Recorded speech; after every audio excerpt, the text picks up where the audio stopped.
1-800-442-9797. Coming up in just a minute, she got whiplash from flipping her hair back. Conceited teens and their fed-up families get advice from singer Debbie Gibson next. Oh, wow, get this. Tracy stayed home from school for 63 days, not because she was sick. She didn't like the way her hair looked. She had a bad hair day. Well, when her mother Carol found out, she was furious. Now, how does a mother cope when she has, the only way to say it, a conceited teenage daughter who's totally out of control? Stay with us.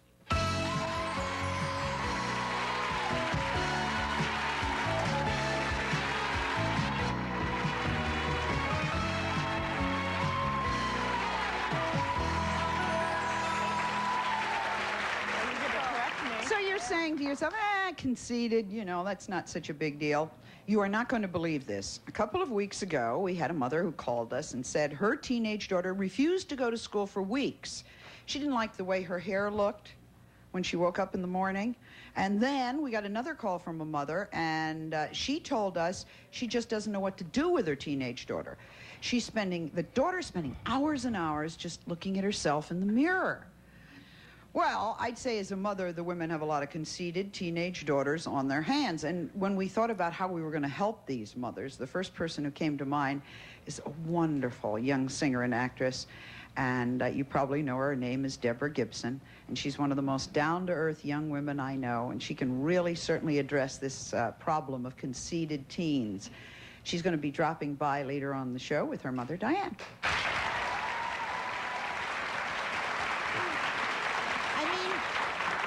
You'd say to yourself, I wonder if somebody like Debbie Gibson, who was a big star at 16, would she be conceited? And then you bring it home to who you know in your family. First, 2 years ago, when Tracy was in high school, there were days when she'd wake up and she didn't like the way her hair was looking. I guess we all have those days. But what did Tracy do? She just didn't go to school. She felt it was too important to look good. Now, that's our society. Tracy, you stayed home from school because of your hair? Well, I didn't actually stay home from school. What happened was I woke up in the morning and I was doing my hair like always, you know, putting my makeup on, getting dressed and everything, and I found out that my hair was just wild. I mean, I couldn't do anything with it. It was frizzy. Threw a hat on it and ditched school.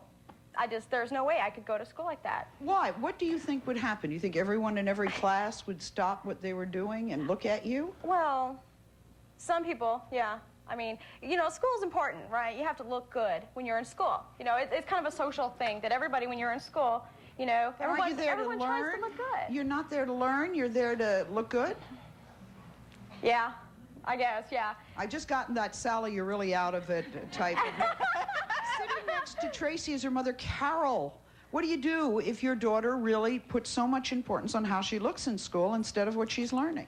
Well, I had basic rules in my house where you go to school, you do your job at school, you have curfew, and bottom line is that you go by the rules of the house. Tracy just never did, never would, whatever. I ended up kicking her out of the house, packing her bags. What age? 17. Really? 17 or 18. It was New Year's Eve, New okay? Year's Eve. New Year's Eve, I come home from work to look, and all my bags are in my clothes are in trash bags on the front porch. I mean, what am I going to think, you know? So I had to... Where'd you go and what did you do?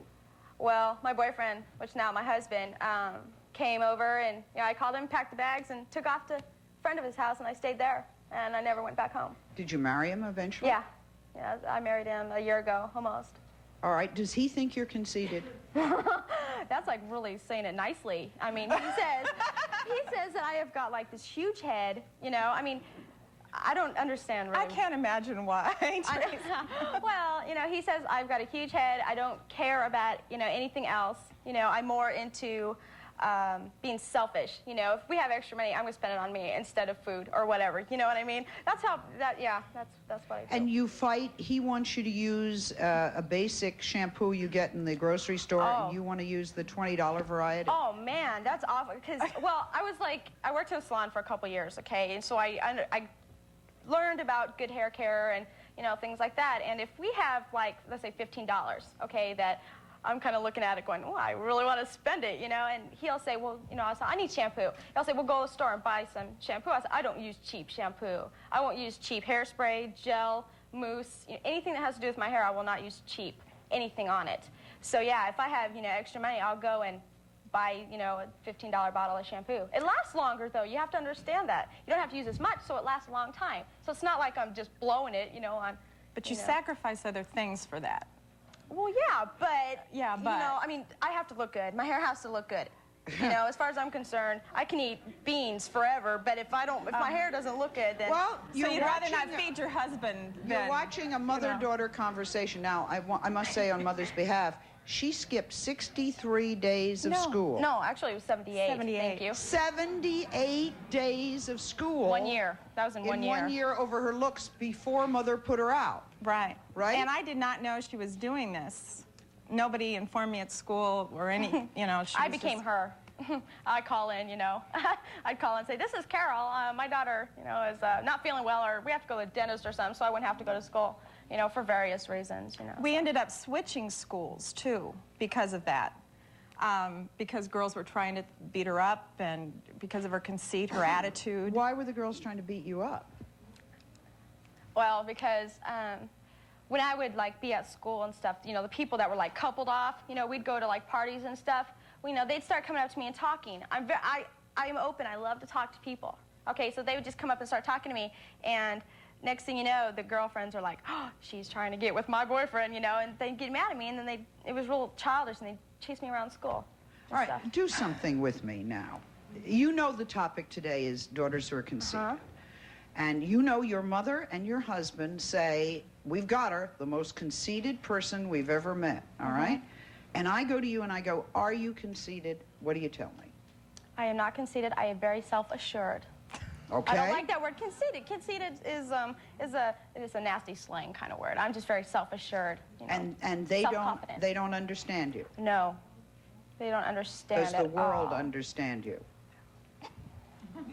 I don't know. No, the world does not understand Tracy. I understand you have a pair of sunglasses that mean a lot to you. Could you show your sunglasses to us? Now, this is case in point, it's called. Yeah. Yes, these are Valentino's. Right. And, let's see how you look in them. All right. What's the story, Mom, behind those glasses? I've been very ill for a year and a half, and very short on money type situation, and she comes waltzing in the house after work one day. I'm talking. She comes waltzing in the house with a $200 pair of sunglasses, and I said, how could you spend that much money on sunglasses when maybe you could have helped, Are you on public assistance? Not now. Or I am now, but I wasn't at that time. All right, but $200 sunglasses with somebody... But hold on. See, this was when I was married. This money was mine. My husband was in South Carolina going through basic, and he gave me all the money. And he told me to save it. But I bought my glasses instead. I couldn't help. You walk into a place and you see something you like, you just get it, So I went next door to the optometrist and saw these Valentinos and said, I'm getting them. I'll be back tomorrow. Multiple questions. Do you have a job? No. No, she has to look good. So your husband's the only one that's working. Right. So if you had, say, $20... Gave her 200, remember. Okay, out of the 200, well, that's for the glasses. Say your husband gets his paycheck. Out of his paycheck, you have $20 left after you pay the bills. You don't have your hair care stuff yet, and you still haven't bought food. Which one would you purchase? Well, right now, being that it is a one-income family, I would probably get food, right now, just something, I don't know, like... That's a big step. That's a big step. Yeah, that took me a long time to be able to even consider not getting, like my hair care products or earrings or glasses or something and buying food. That took me a long time to get over. You were doing hair? No, I just worked in a salon. And you think your hair looks good like that? Well, actually, yeah. I mean, I get a lot of compliments on it, so I do. It's a little wild. Well, I mean, I don't like to be... you kind of put it that way, didn't you? All right.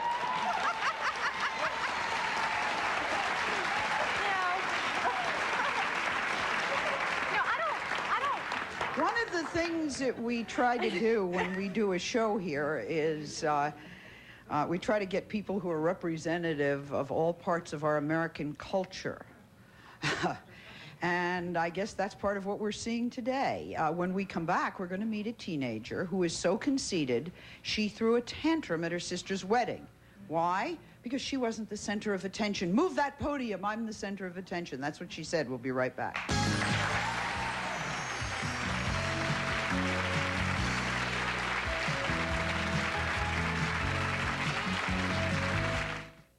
If I had a light clean.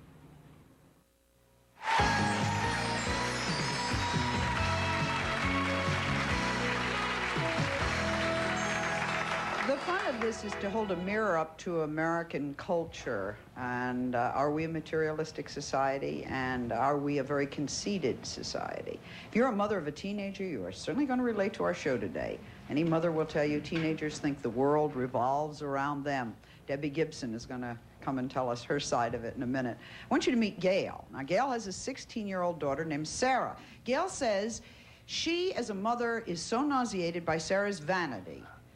And things have gotten so bad, Sarah will do anything to get noticed. In fact, last September, when Gail's other daughter, Carrie, got married, Sarah was the one that threw a tantrum.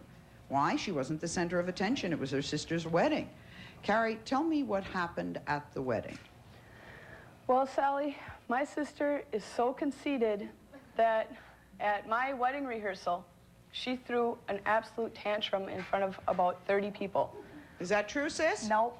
Yes. No. Yes. Is it true, Mom? I didn't. Well, I wasn't there to witness it, but I got the The story. backlash I on wasn't it, even. yeah. I walked right. I got mad. I walked right out of the church. Not said. I She didn't got say mad one word.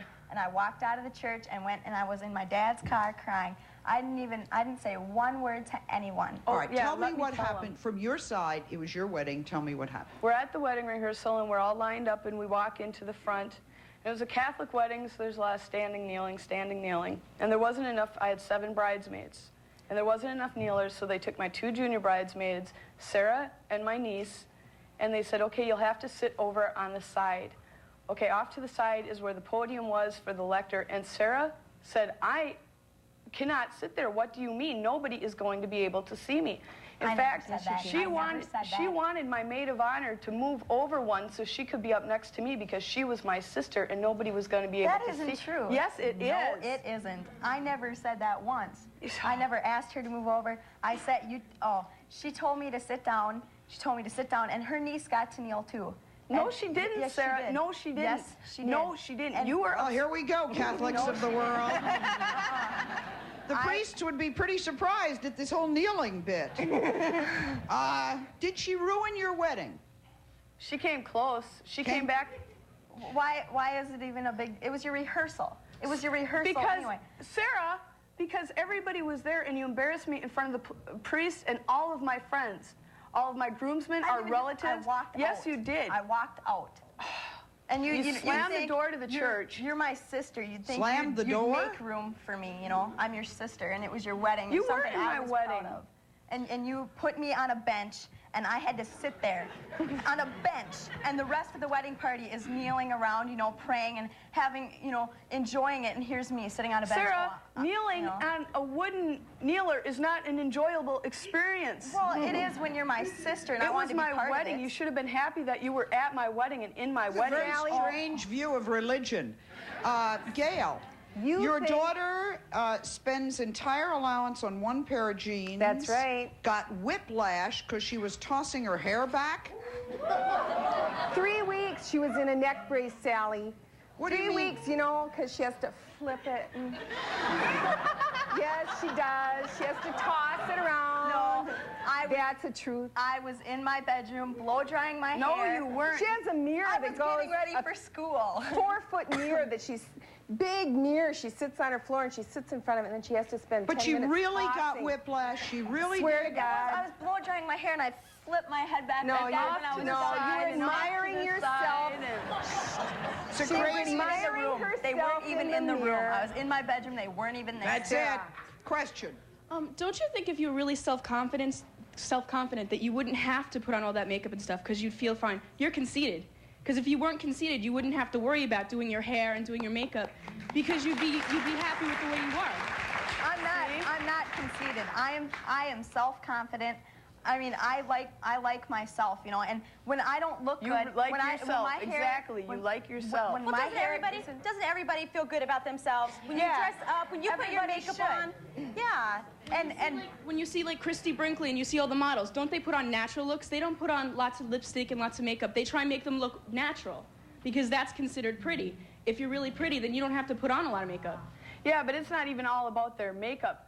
Last summer, we're out on my sister's boat. This isn't even true. Yes, Yes, it is, Sarah. We were in the bowling alley, and everybody was hysterical. There she was on the boat. There's not another boat on the whole entire lake, and there she is. Like this. There wasn't a man, a teenage boy, whatever, for miles, and she's like, she's got it all up and flaunting it. It's her entire attitude. It's not even her looks. Question. First of all, number one, it's more a statement. I think with the first couple, excuse me, I forgot your name, but I think it goes way back to when maybe the child was young and maybe threw temper tantrums and got her own way. So I kind of feel it's maybe a part of the mother's fault. Second of all, this couple here, this young girl, it sounds to me more, not self-assurance, it sounds to me more insecurity. You need to look good. You have to have the center of attraction. That's insecurity. That's not security. Yep. no. Yep. What do you say to that? Well, no, I want to talk. No, I want to talk. When I get ready to go out at night and I do my hair and I do my makeup and I get dressed and I can go out and I can walk down the street and I feel good about myself because I look good and I feel good. When I don't look good, Tell them what you say when you walk down the street. I like me. I am No, so that's what hot. she. No. I am so hot. Sally, when I her and her don't. cousin I walk don't. down the street, they go, "Yeah, we're hot. We're hot." Oh, she does that too. No, I don't. No, I wanted to answer that. I do. No, I don't. Yes, I you wanted to do. answer the lady's question that when I was growing up, it was a lot of my grandfather praised me when I was like 2 years old. You know, he's always, well, you're gonna break all the little boys' hearts, and you're so pretty. You know, and he praised me all the time, and I got this from my entire family. Yeah. So I sort of grew up, you know, in a I was very confident of myself because I was brought up like that. You know, it's not like it just boom all of a sudden. Our question is, we want women, particularly in our society, to feel very good about themselves, very pretty, very confident, very able to do things. You're saying that's the way it is. Other people are saying somehow you are over the line. Now, Well, they take it to the both extreme. of them, I notice, are addicted to designer labels, Yes. right? You Yes. don't want inexpensive things. You want, am I right? Tracy? Yeah. All right. Did you have your hand up? Yes. I don't think, well, number one, I don't think the designer labels really show a form of conceit. I think it's just how you're brought up and what you end up liking. But what I was going to say to Tracy was that Tracy sounds more insecure. This girl sounds more, like Tracy sounds like she missed school, so she was insecure about going because of her looks. But this girl just, she's actually the form of conceited. She loves herself. Well, and what you were saying about designer clothes, it's part of conceit. She gets $150 for school clothes shopping. My other sister gets 5 outfits. She gets a shirt and maybe a pair of jeans. Maybe. Because she wants the best. Because she Now, has is to it have good to the be- $100 jeans and Yeah, the Is it good $90 to be shirt. self-assured? Do you know what it's? Is it bad to be conceited? Is it good to buy one good thing and not a lot of junk? Or Yeah, because then, see, if you When buy you're something 16. good, you know that it's going to last you a long time. Like my Valentinos, they may have cost $200. Okay, they might have cost that amount, but I have not lost them. They don't go out of my sight, and I will not ever lose them until I die because those glasses are going with me. question? I have a Oh, yeah, they better. for Tracy. Do you plan on having any kids? Let me tell you something. I have 2 children, and they come first. Oh, yes. Okay. When I have children, my children will come first. That's her Like she believes it. When we come back, we're going to meet a 14-year-old daughter who was threatened to be kicked out of school. They called the mother in. They say, your daughter is concentrating too much on her looks, not enough on her grades. And still to come, Deborah Gibson will drop by to give her opinion about teenagers who are obsessed with their looks. Don't go away.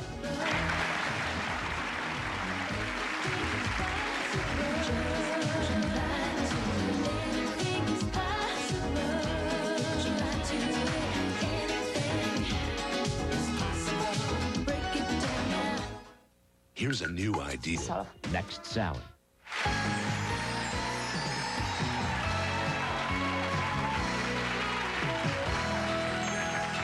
Teenagers are not easy to bring up, believe me. I've tried.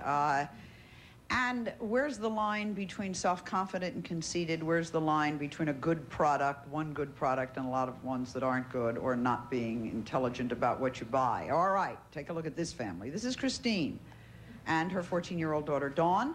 Christine is annoyed because she says Dawn spends more time trying to look beautiful than anything else. Sitting next to Dawn is her sister, Tara. She says she's sick and tired of Dawn getting all the attention. Christine, what bothers you most about Dawn's attitude? Dawn's attitude is all Dawn. All wrong? All Dawn. Oh, all her? And it's Dawn and wrong. She's so wrapped up in herself. Going to school, I hear nothing. When she comes home from school, all I hear about is the hair and what's the latest styles, this and that. She'll compare Tara, make Tara cry. Tara, how does she make you cry? When she gets out of the shower, comes home, she compares me and her. She like grabs me to the mirror and compares me and her in the mirror and said, who's the prettiest? I just try to show you to take interest in yourself, Tara, because you never do it. I do take interest in myself, but not as much as you do. You don't, Tara, look, you never do your hair, anything. You just mope around, and you don't care what you look like. And I'm just trying to help you and show you to take interest in yourself. Is that so wrong? So she puts your face next to hers in the mirror and says what? Who's the prettiest? And right away she says, I know I am. Oh. All right, Christine, this is what Mom and Sis have told us. One, you were threatened to be kicked out of school. Are you not concentrating on your schoolwork? Well, before I wasn't, but it wasn't all because I was all wrapped up in myself. I had a lot of things going on. Excuse me. Singing is #1 to you. Modeling is #2 to you. When you found out we were going to be on the show, Debbie Gibson was going to be on. Oh, great, I can meet her agent. This is Dawn's big break. Wait a minute. She wants Mom to take her to Columbia Records to be discovered. Scary part is she's serious. She sings constantly. Wants to go to modeling agency to claim fame. Wants the world and she's 14. Wants a $115 pair of sneakers, stereo, and a diamond ring. What are you going to do with a diamond ring? It's not a diamond ring. I want a name ring. With diamonds? With diamonds, but I want it to look nice. I don't want some little cheap thing that costs $25. All right. Went to California 4 years ago for a wedding and went to Star Search? No. When my brother was getting married, she was 10 years old at the time. My brother was getting married, shipped us all out to California. The only thing that was on Dawn's mind is that lip-syncing show was on. We'll go there first, then they'll discover me on Star Search, and we won't come home. You know, Dawn, why don't you get up? I have a feeling that isn't the way show business works, but we'll find out when Debbie comes out. Why don't we let Dawn sing here if this is her big break? Why don't we?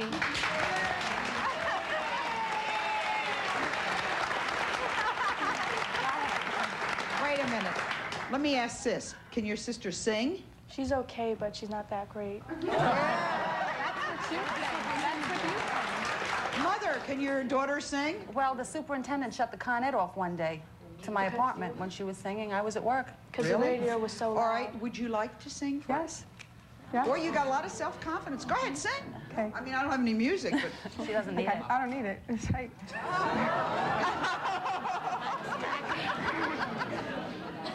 Okay. Everything happens.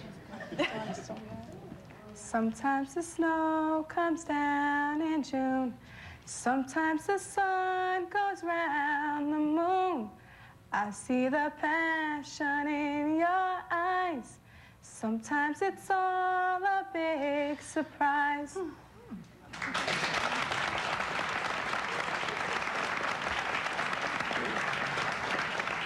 That was good. Tara, does sister think about boys a lot? Yeah, she calls, sometimes she calls them on the phone and wants me to talk to them in a different voice so they don't know it's her. Huh? She tells me to tell the boys things. She calls boys on the phone, like, up the block from the stores up the block and the corner phone on the block, and she wants me to talk on the phone for her, and she tells me to say things to the boys. Do you do it?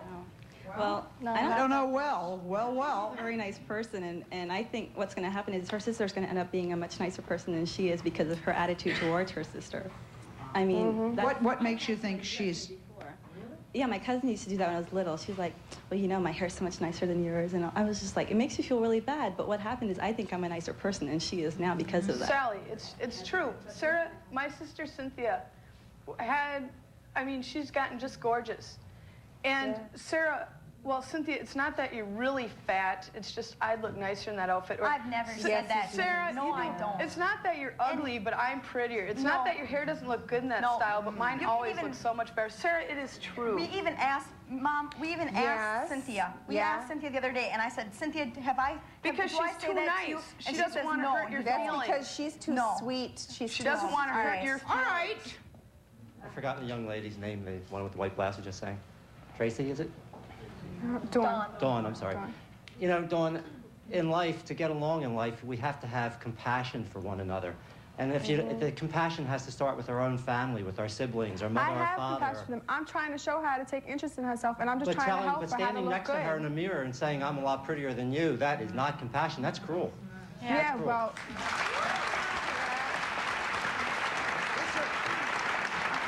I think, first of all of you have to concentrate more on who you are on the inside. Oh, yeah. And that's much more attractive than anything that you can change on the outside. All of you. Good. Well said. When we come back, singer-actress Deborah Gibson and her mom, Diane, are going to give the mothers and the daughters some advice. Stay with us.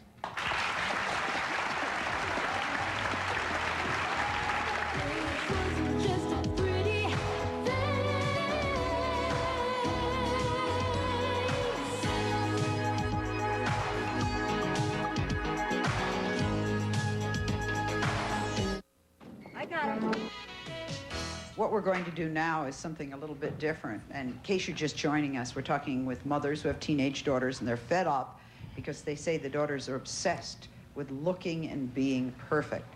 We have a very special person with us today who understands teenagers. She should. She's been one for a long time. Joining us now is a very talented singer and actress who gets thousands of letters each week from teenagers who say that they admire her and they strive to be like her. And they're correct. She's had 2 multi-platinum albums and just completed a successful run on Broadway. That's a lot of hard work in the show Les Mis, and she got rave reviews. Please welcome Deborah Gibson and her mother Diane to the show.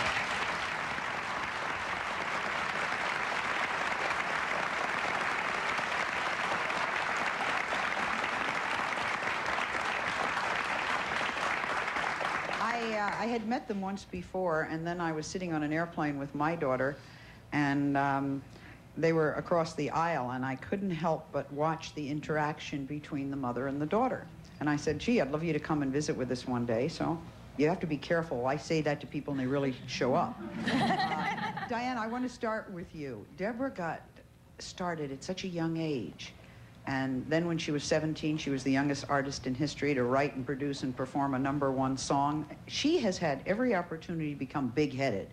Right. And yet, she seems to be one of the most down-to-earth people I've ever met. Now, how come? Are you responsible? What'd you do, Mom? I don't know if I personally did anything all by myself. I mean, we have 4 girls in the family. And although success came very young for Deborah, she worked very, very hard at it. That's why when... Is it Tracy? Talks about Dawn talks about wanting to be a singer.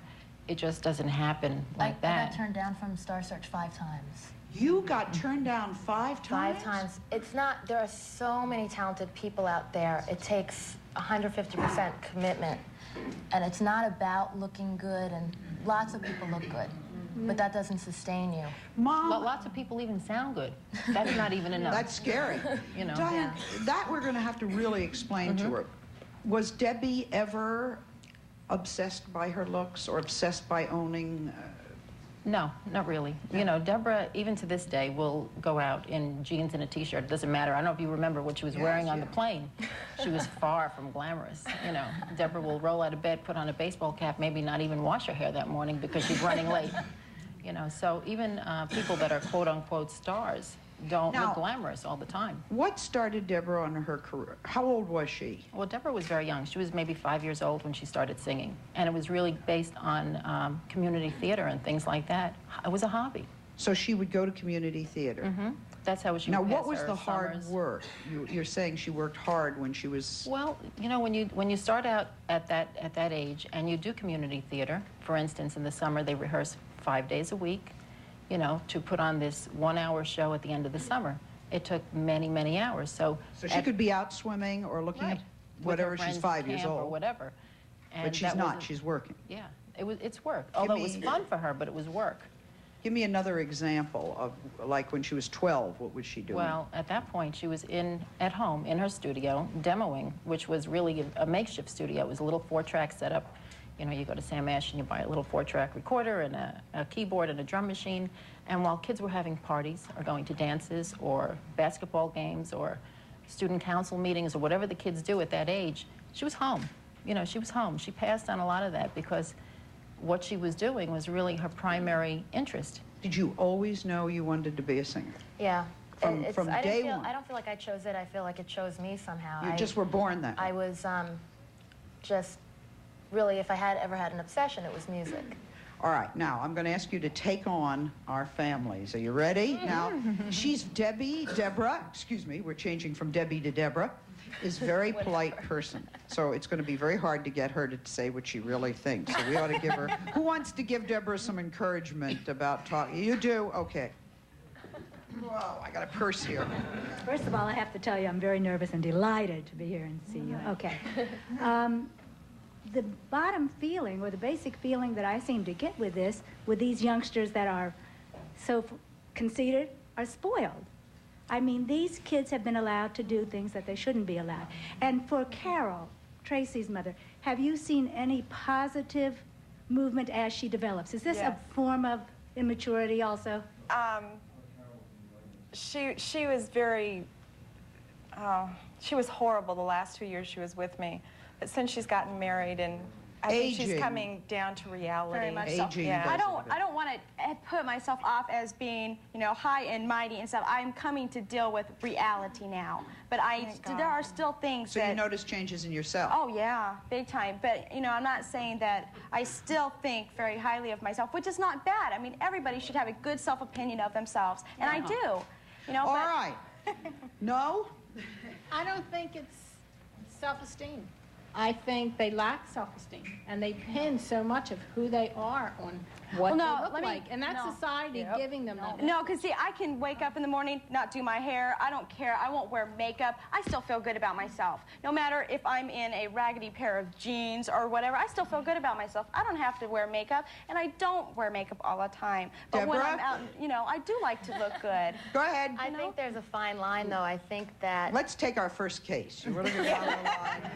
First This is very case. funny. Usually you have a psychologist on the show. I'm no psychologist, but I do have a very definite opinion on it. I think that there's a fine line. I think that, especially you being married, that's a huge responsibility, and what you're saying is you're sharing your life with someone else. There's someone else in the picture. So if someone's going and earning money, money doesn't come easy. Yeah. You know, when I go on the road, if I I mean, you know, I have to do press and this and that, I use the shampoo that's in the hotel, because there are just more important things I'd want to spend my hard-earned money on. I could cite an example. Deborah, to this day, I mean, she would go out and buy an outfit, and this was maybe a year ago or whatever. She went into town, and this outfit was $200. And she called on the phone, "Ma, I saw this wonderful outfit. I really love it, but it's $200. What do you think?" I mean, this is a girl that could, you know, buy any outfit she wants, you know. But she felt that self-conscious thing. Or there are days she'll go out and she'll come home with a bag full of things for Grandma, for her sister, for Grandpa. You know, your mother said, did you ever help her? Why not? Because I just felt at the time when we were having so much problem and stuff that she had the rest of the family. She had her husband and the rest of the kids. But they weren't making it. They needed help. Well, and if it's within your power, if you can go out and get a well, job. see, I never, to this day, I realize now that you are supposed to respect your parents, and when they get older, you're supposed to, like, help them out. So I've seen my girlfriend's parents do this, and I think it's wonderful. But now, you know, if in fact that when I had all the money, you know, and I blew it all, which I did, but when I had the money, if my head was on straight like it is now, I would be giving lots of money to her to help with the food, the rent, you know, but anything. But you say now you don't work. No, now I don't. I worked for a little while. I mean, don't get me wrong, you know. Why not? Because where I live in North Carolina. Wait. But there must be jobs in North Carolina. No, wait. I have to say something here. I have to say something. Tracy said these are her exact words. I was not put on this earth to work. I was put on this earth to be catered to. No, not exactly. No, not exactly. If I'm going to work, there are choice work that I will do. I will work in a salon. I will not work at McDonald's. But Tracy, there must be a salon somewhere in North Carolina. No, I have looked everywhere. I have looked everywhere. There is no place to work. Because, like, all the salons out there are like these little dinky things, you know, that are like hillbilly folk salons. That's where I live. But that's where you live. Yeah, but I mean, you used to live there. No, but I mean, they're army. You know, they're not army. They're not productive enough to have receptionists. Because that's what I do. I'm a shampoo assistant, you know, and a receptionist. But there aren't. But Tracy, as a singer, I wanted to be on Broadway, but I couldn't be there when I first started. I sang in an ice cream parlor to get a sundae at the end of the night. Right. You know, because you do what you have to do for your work, and that's what she tells me all the time. You know, you know, there are so many people who can't work, or like who have disabilities, or. I mean, you have the ability to work. If everyone had that attitude, there'd be a lot of people walking around the street looking pretty. And that does not improve the world. That does not improve, I understand what you mean. Society. You know, but I mean, your husband went out If and Mother earned needs $200. money now, and Mother's on public assistance now, we all feel you should be working and giving money to Mother. Without That's a doubt. just... Well, yeah, you know, I would love to do that, but right now, my financial situation is so sad, I can't even handle it, you know? It's like, that's what I mean. I have to go out and find a job. I know, and if I have extra money, I can send it to her. All right, question. Well, it's not a question, it's a comment. I think all of you girls can take a lesson from Deborah because she seems to have a strong unity with her family. You girls seem to be putting yourselves before the feelings of your family members. And I just don't understand how the world can come to this. Well, I mean, it wasn't that way. When I was a teenager, we cared about our family and their feelings. I have something to say to that. Tracy's attitude throughout the last couple of years really has caused a lot of problem within my family.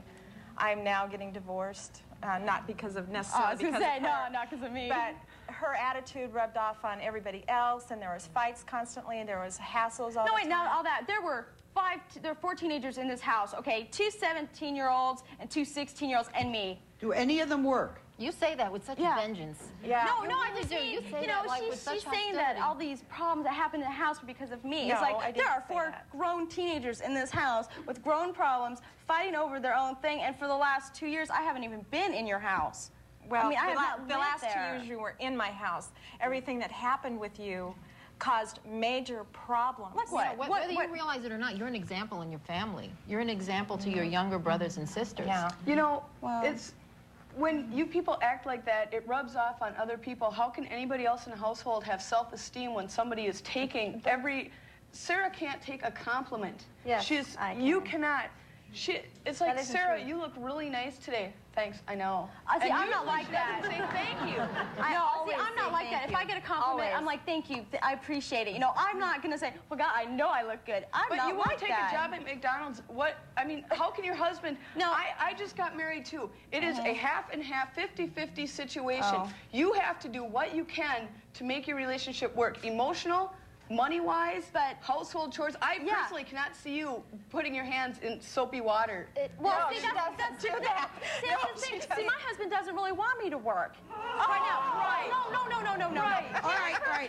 All right. How many teenagers, Diane, do you have? I have 4 girls. 4? Are Yeah. they all teenagers now? No, well, 17 to 26. Okay. It just seems to me that the values here are very superficial. And most of the time, this usually occurs in a very, very young age of a child, and then they grow out of it as they learn, their character builds. But these values are so superficial that no character could possibly develop deep.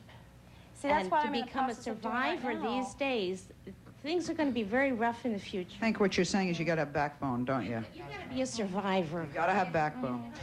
Let me take a break and come right back. We've done one couple. I'm going to ask Deborah and Diane to continue and then go to the next. Ready? Realize that We'll now. be right back.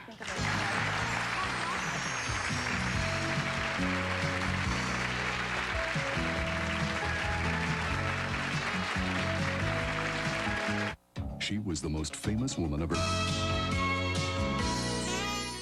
All right, Deborah and Diane, let's go to our next couple. which this was a true thing about the wedding. What do you think? Right. Well, I understand that you got married September 14th. Mm-hmm. That's when my daughter Karen got married. then also. Yeah. Really, the same day? Sure. And Deborah was not the maid of honor. As a matter of fact, we made a very strong, conscious effort to make sure that Deborah did not overshadow her sister. She didn't want to overshadow her sister. It was Karen's day.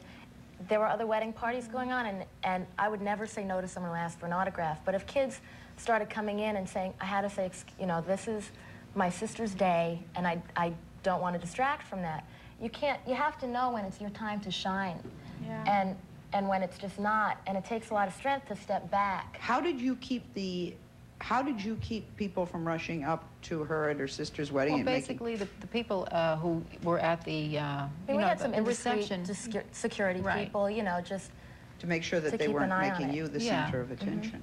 You know, and obviously the thing would have been for Deborah to, you know, stand there and entertain with the band or something like that, and that really didn't happen. You know what I mean? Yeah, right. People would make a request, and that really didn't happen. You know, a wedding is a very special day, and I know. it's a very, very special day, and it's such an emotional day. Nothing should take away from the bride. She asked me to be a part of that day, and I felt, you know, she's my sister, and I was so happy when she asked me to be her bridesmaid. But you were a part of it by being the bridesmaid. And I was a part of it, but then she pushed me off to the side, and she's like, well, you sit here, and the rest of the wedding party can be up with her and enjoy her day and you know, feel good that, you know, oh, Carrie's getting married, you know. You were a junior bridesmaid, Sarah. Yes, that made me nothing, and I'm your bridesmaid. sister. You're 16 years old. We had to put somebody somewhere. I had somebody somewhere, and she picks me. See, that's you were that's what it is. And I walked down the You aisle. count on your family to understand those situations. You know what I mean? And it's true, like, a lot of people don't have junior bridesmaids. A lot of people just go by the rules, and you know, you were included. I wasn't the thing maid is, of honor. I wasn't was her up on the podium. I was her sister. You know, I was her only. The rest of the thing was friends, except for Missy, her niece, and then she, instead of picking one of her friends or something, you know, it was me, and it just made me feel let me bad. ask Diane, is this like a communication in the family where they should have said junior bridesmaids are going to be over here, this is going to be over there? Well, maybe. But that, I mean, that was said. It was. It was. That's what. It wasn't at the wedding. It was at the rehearsal right before the wedding. Right. Okay. We're going to take on couple. It shouldn't really matter, though. It doesn't matter. It's her Shouldn't day. really Let her matter. shine. We're going to take on couple number 3 when we return.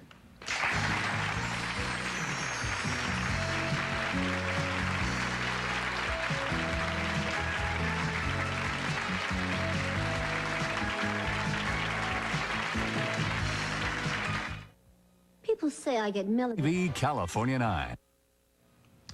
Okay, Deborah and Diane, what about Christine mom and Dawn daughter? Okay, well, we were saying before about singing and stuff. That's great that she wants to sing. That's wonderful. That's like a step in the right direction. But To a limit. To a limit. Yeah, but have you never encouraged her at all? Just excuse me. not at all. She puts me down. Please, I She encourage puts her. me But down. when it comes to the point that Dawn, all she does is sing. That's it. My daughter's doing her homework, she sings. I'm watching TV, she sings. It's not the only thing I do. And then she models. Has she ever expressed a desire to study voice, you know, to do that? She doesn't think she needs it. She's wonderful already. No, I don't think that. I don't think that. If I had a chance to go to school and get helped and everything, with Just my like voice, modeling. She get called trained. up modeling. Let's go down, Mom. It won't cost you anything. I'm a single parent with 3 other children, 5-year-old twins and my other daughter. Let's go to modeling. It won't cost $350 worth of not costing. And she pouted for 3 But weeks if we went down miserable. for you, if we went down for you and for you to model, you would have paid for yourself. I would not. Yes, you would have, because you're conceited too. Don't throw this on me. Take a break. We'll be right back.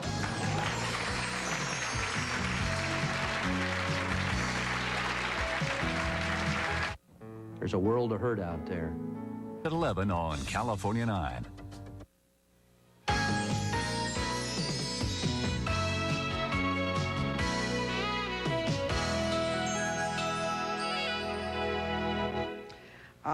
I was sitting with my daughter on the plane, and I saw Deborah and her mother, and my hunch was right, I think. Usually you'd put in a plug for what Deborah Gibson is doing now. She has an album coming out in the fall. She's not here to plug anything. So there's your indication of somebody who is not getting something and not conceited. I think it really works. You can learn a lesson. Nice family. First time they've been together. Thank you.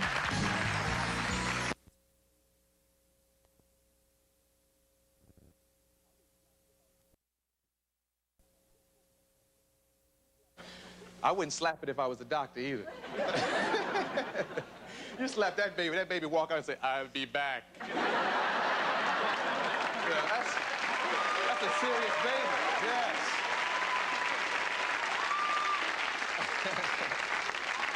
I talked to Don King. Apparently, he's already preparing a battle at the Aladdin Hotel between the Schwarzenegger baby and whatever Brigitte and Mark Gastineau have. So that should be a great fight coming up in about 18 years. I can't believe you stopped by. That's great. Here's the winner of the Debbie Gibson Lookalike Contest, Debbie Gibson, right here. Stand up, take a bow for all the people.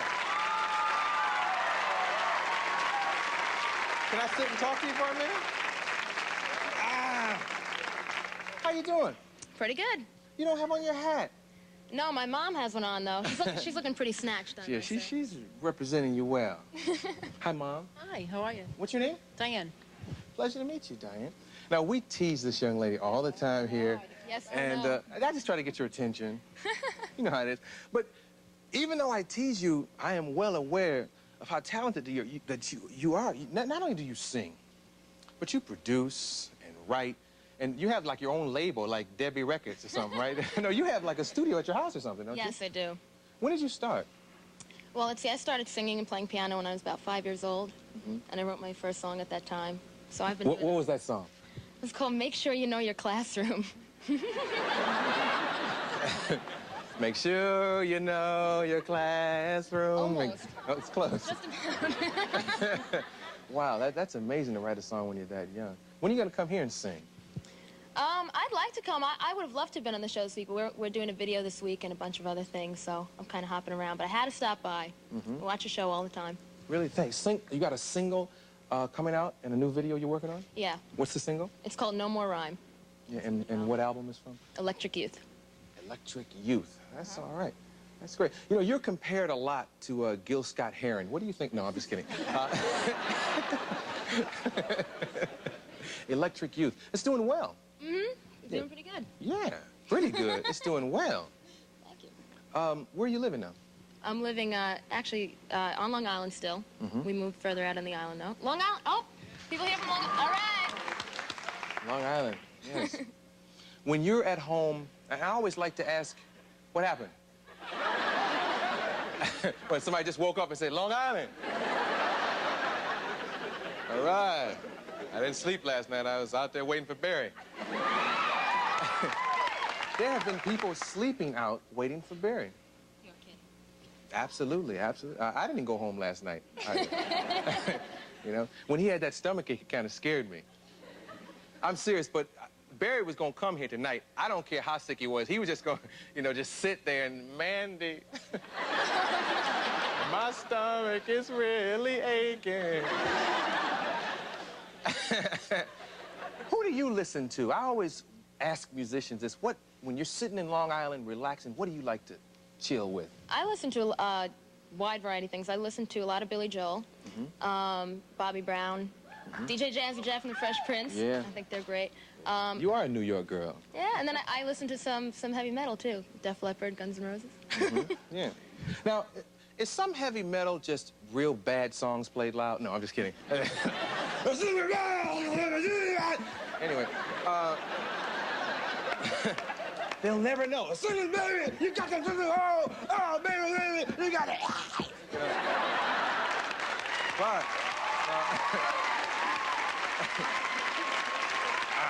you got to come back one day and grace us with your talent.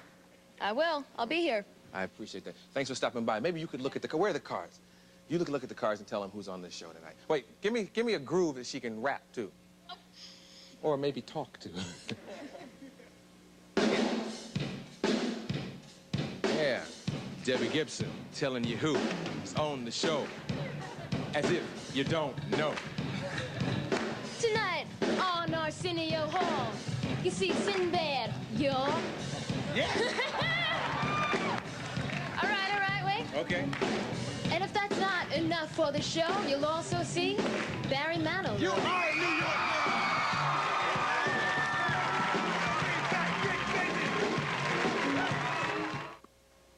For many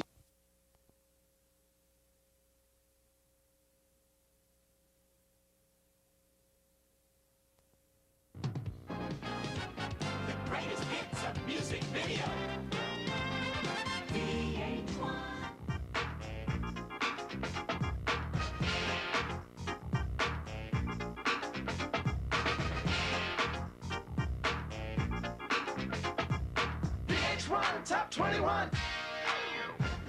Hi, I'm Debbie Gibson, freezing my buns off here at the resort at Squaw Creek in snowy California. Now, this site was the host of the Olympic Winter Games in the year 1960, but this year, it's the home of the VH1 Celebrity Ski Weekend to benefit the fight against cystic fibrosis. The hills are alive with the sounds of celebrity skiers bumping into trees and each other. Thank God I'm not on the slopes. Right now, we've got a countdown to do. Let's begin with a remake of an old Bee Gees hit, To Love Somebody. Here's Michael Bolton. Now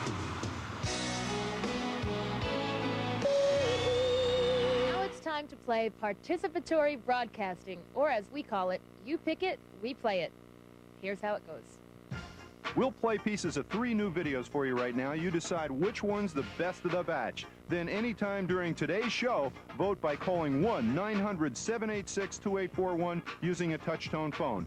Ready? All right, here are your choices. Video number 1 is Unknown Legend by Neil Young.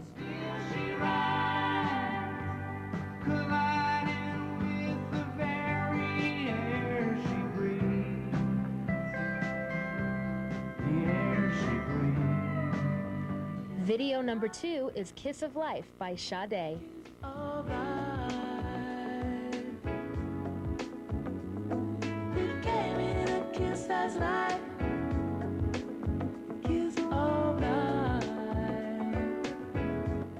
Video number 3 is Bed of Roses by Bon Jovi.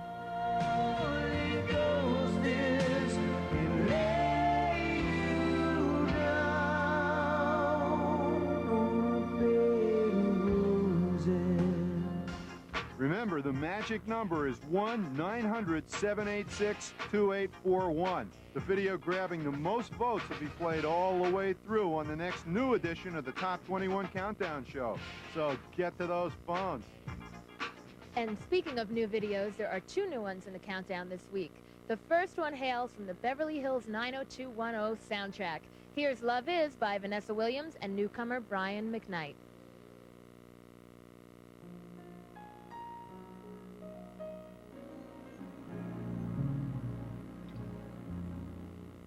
Coming up next, the latest from a bass player who sung with everyone from Cher to Shaka Khan. Lindsey Buckingham's greatest video hits.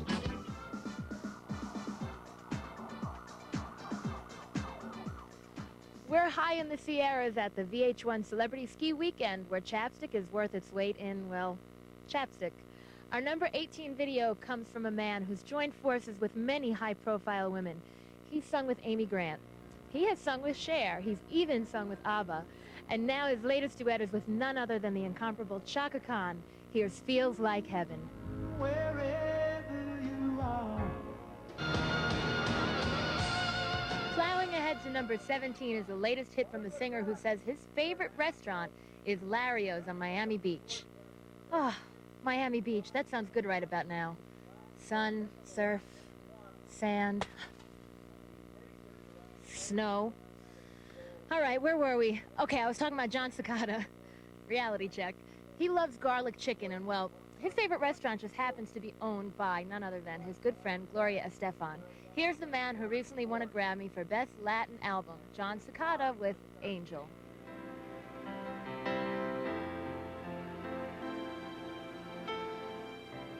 Up next on our Top 21 Countdown, a bad girl who was named one of the top art collectors in America. Lindsey Buckingham in concert. VH1, VH1.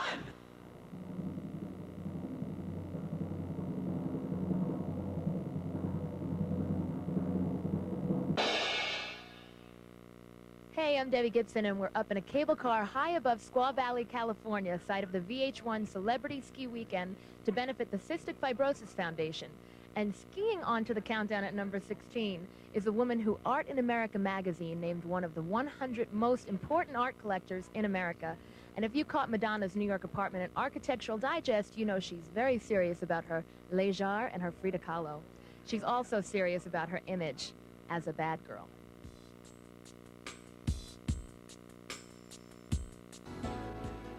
here's a taste of Celine Dion at number 15 with Love Can Move Mountains. And then we'll slalom from position number 18 to 14 with Paul McCartney. Believe it or not, Paul's wife, Linda, here she is right on the box, is a frozen food mogul in England. He says he's proud of Linda's ready-made vegetarian meals, but he can't get used to seeing her face in the frozen food section, and quite frankly, neither can I.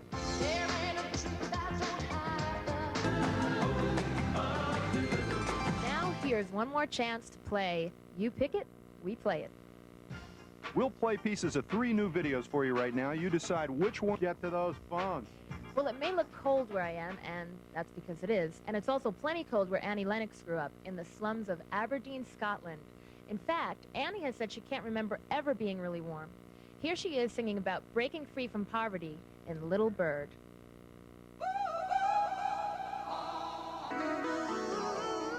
The comeback hit for one of the few survivors of the new romantic movement when our countdown continues. McCartney, the concerts of all time. Hey, I'm Debbie Gibson at the VH1 Celebrity Ski Weekend in Squaw Valley, California to benefit the Cystic Fibrosis Foundation. Did you know that skis have been found in Sweden dating back to 2500 BC? I wonder if they were attached to the ski rack on a prehistoric Volvo. Well, now let's glimpse at Whitney Houston's I Will Always Love You at number 12.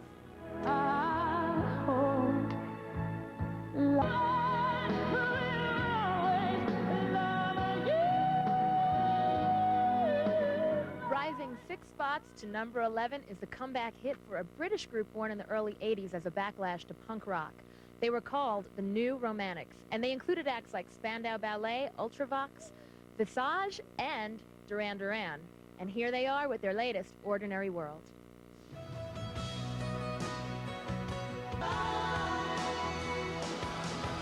When we return, a British duo that says they've been fired from every job they've ever had.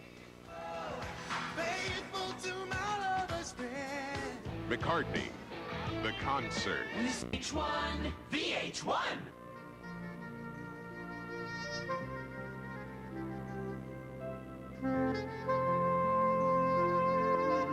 Hi, I'm Debbie Gibson here at the Olympic Ice Pavilion in Squaw Valley. Now's a good time to showcase the winner of last week's You Pick It, We Play It. Your choice was Wendy Moten's Coming Out of the Rain. And as he said, wow.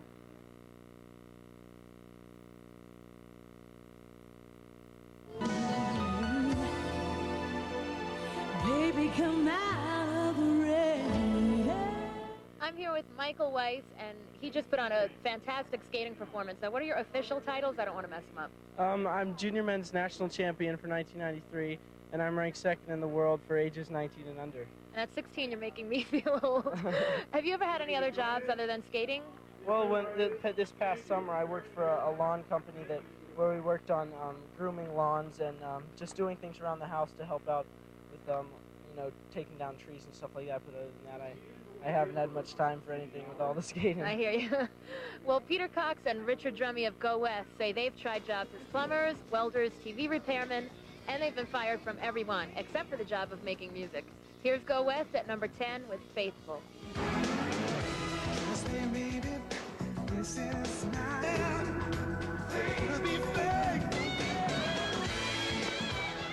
In at number 9 this week is a woman whose first big hit was The Warrior in 1984. Oh God, I was only 14. 8 years later, she hit her second single, Sometimes Love Just Ain't Enough, with Don Henley. Here's the latest from Patti Smythe, No Mistakes.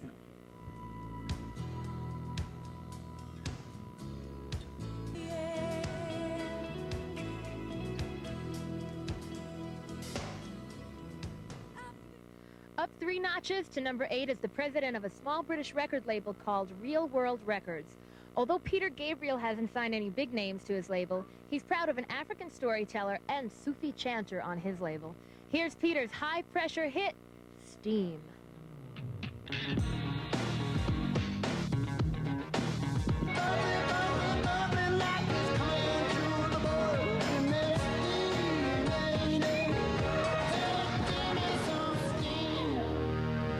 We'll be back in a moment with a superstar whose family is part Cuban, part Lebanese, and very American.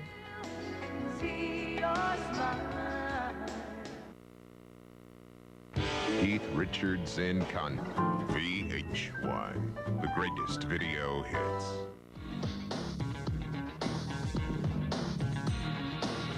Hi, I'm Debbie Gibson here at the VH1 Celebrity Ski Benefit for the Cystic Fibrosis Foundation. We're at the Professional Skaters Guild Ice Show. And speaking of skating around, are you skating around the issue of voting? Well, here's another chance to play You Pick It, We Play It. Here's how it works. We'll play pieces of 3 new videos for you right now. You decide which one's the show. So get to those phones. I wish I was athletic. Well, we usually think of Gloria Estefan as a Cuban American, but Gloria says that her household is actually a lot more multicultural than that. Though the name Estefan sounds Spanish, her husband is actually Lebanese, and the life they live in Miami is very much the American dream, complete with a mansion on Biscayne Bay. Here's Gloria at number 7 with I See You Smile.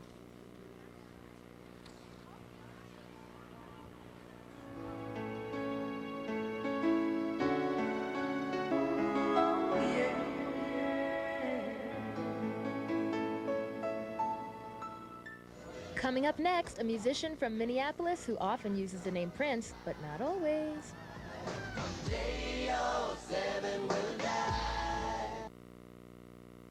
Dennis Leary, Bobcat Goldthwait, Susie. VH1.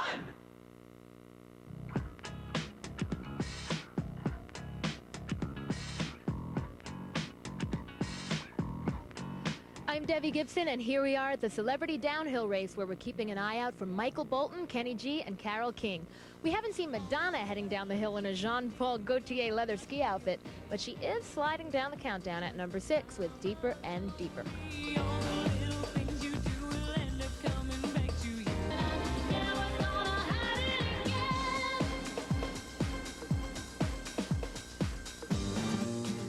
Prince is a man who uses a lot of different names. He wrote Manic Monday for the Bangles as Christopher, and he was both Camille and Spooky Electric on his Love Sexy album.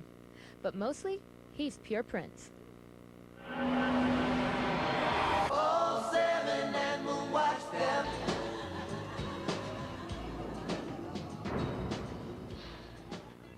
Racing like a speed skier from number 8 to number 4 is En Vogue, 4 divas who shared a house together during the early stages of their career. Although they occasionally hit some rough spots, it's true that the group that cooks together sings together. Here's En Vogue sizzling with Give It Up, Turn It Loose. Get it, girls.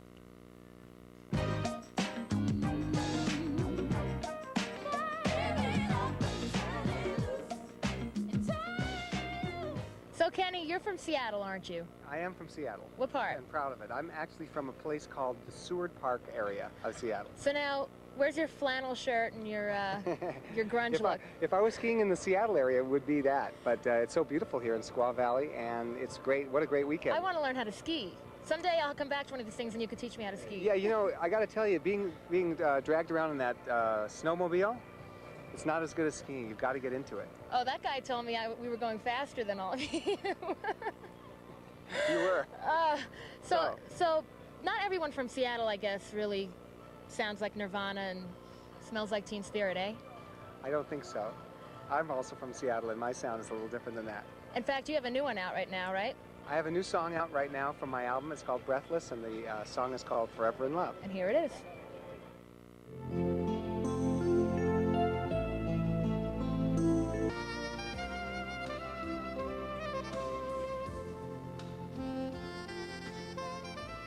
Next up on our VH1 Top 21 Countdown, Whitney does Shaka, so to speak.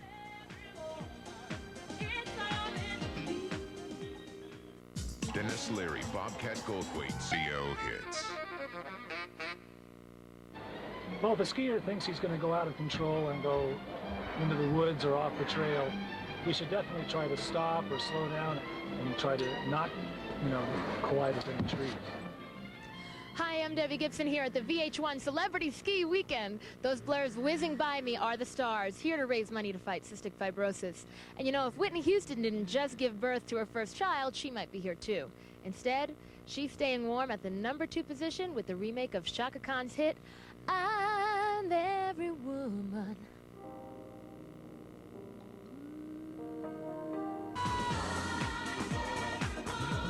Shaka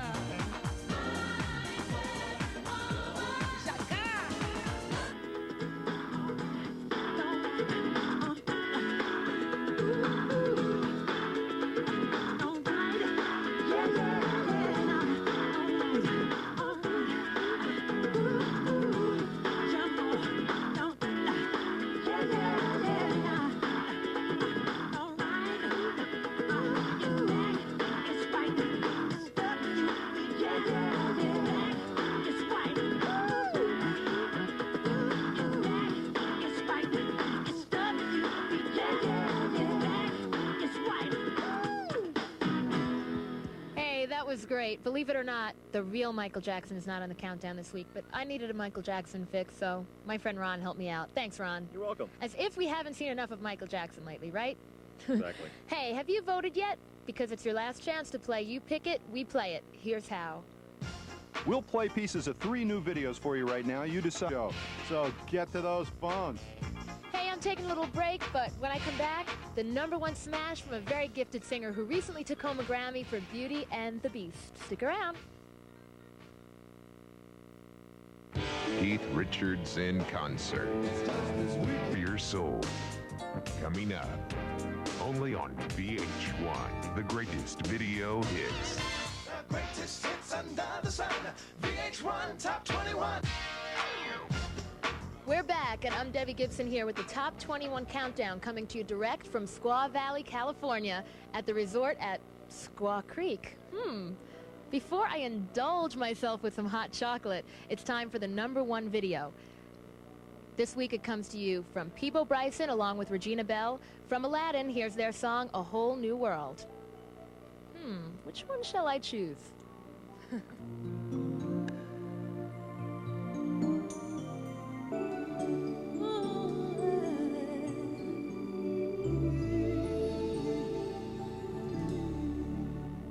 I'm Debbie Gibson at the Squaw Creek Resort in Squaw Valley, California, where the VH1 Celebrity Ski Weekend is happening all around me. We've had lots of fun, right?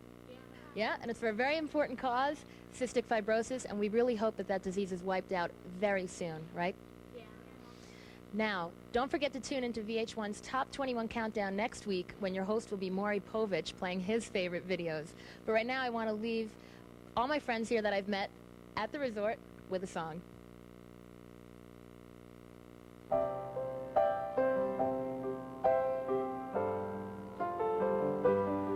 get lost in your eyes, and I feel my spirits rise and soar like the wind.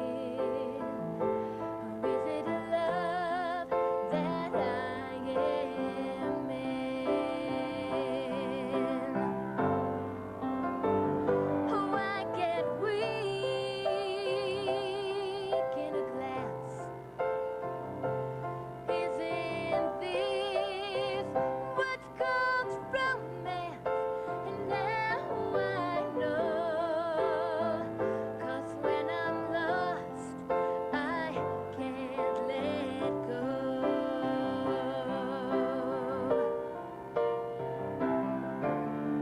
I don't mind not knowing what I'm headed for.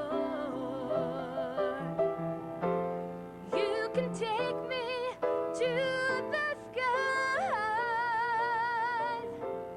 It's like being lost in heaven. When I'm lost in your eyes, I get weak in a glance. Isn't this what's called romance? Oh, I'll be found when I am lost in your